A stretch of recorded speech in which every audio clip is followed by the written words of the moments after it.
Hi everyone, I'm here to talk about my story and I'm going to talk about my adoption story and how I was abandoned, and basically I'm going to focus my theme is on resilience and how I rose up and faced my challenges and my deepest fear.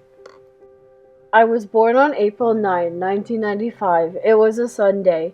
I basically was left on the street to die by my biological parents because they couldn't afford to take care of me. 2 days later, I was found by the nannies of the orphanage in Wuhu, China, and I was taken under their wing. When I was taken under their wing, I was expected to feed myself with the baby formula, but at 2 days old, it was impossible to feed myself, so I was going days, maybe months, actually months, without food. Basically, survival of the fittest, because if you weren't able to feed yourself, then you have a less likely chance to survive.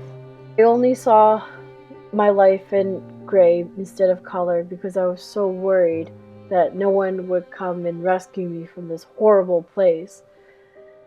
And it always makes me emotional when I talk about it.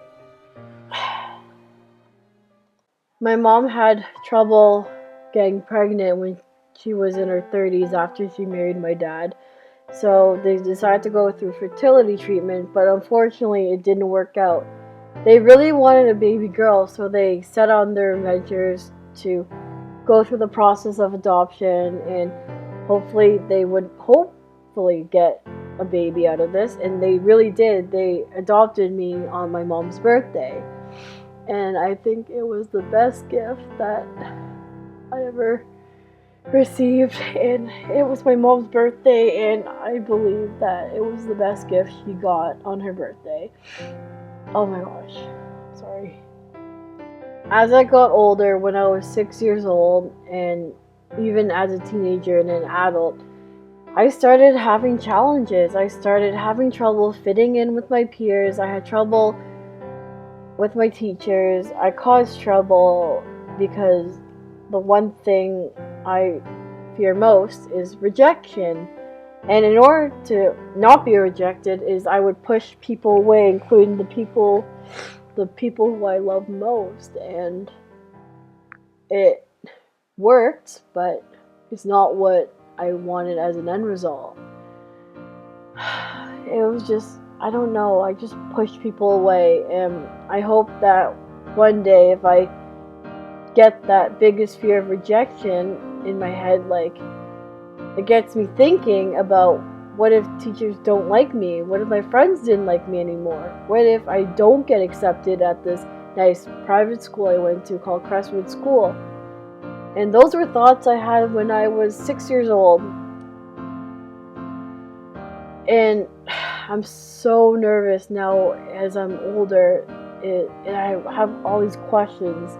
But the two questions that seem to get me is, what if I don't get a job? Because sometimes I'm really lazy. Sometimes I don't feel like going to work because, I don't know, I'm just having struggles with my mental illness, because I honestly, gotta be honest, I do have mental illness, and I have bipolar and ADHD, and I am very open because I trust you guys, and I don't know what's going to happen.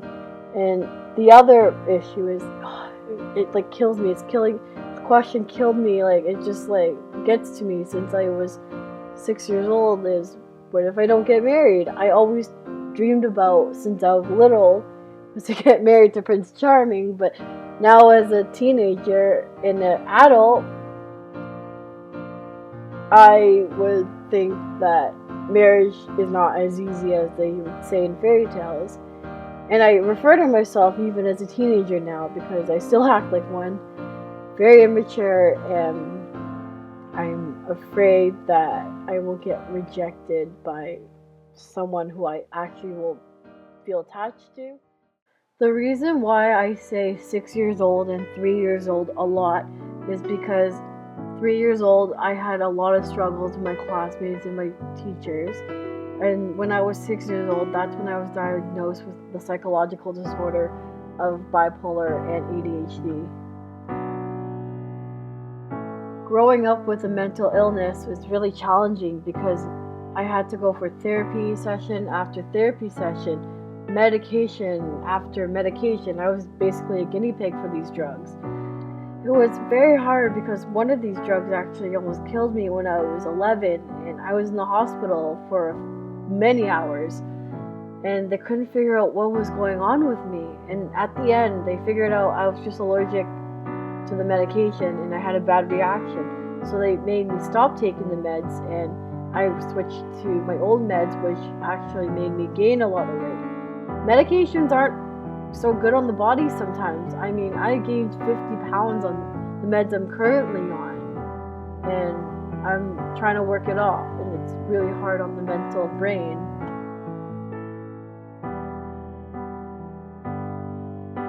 Because I gained so much weight from this med, it's not only affecting me physically, but it's a health concern, and I'm dealing with self-conscious negative feelings, and it's really hard for me.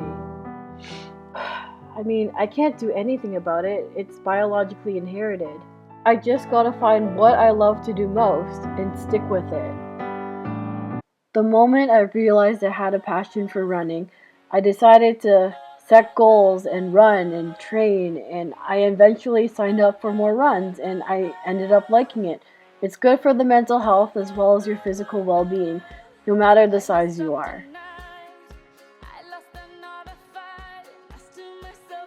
Life is full of challenges, and sometimes it's really, really hard. You feel like you're giving up, or you think you failed, and that's the end of things. There are so many chances. Never give up. Whether it's finishing a race, or getting a job, or life itself.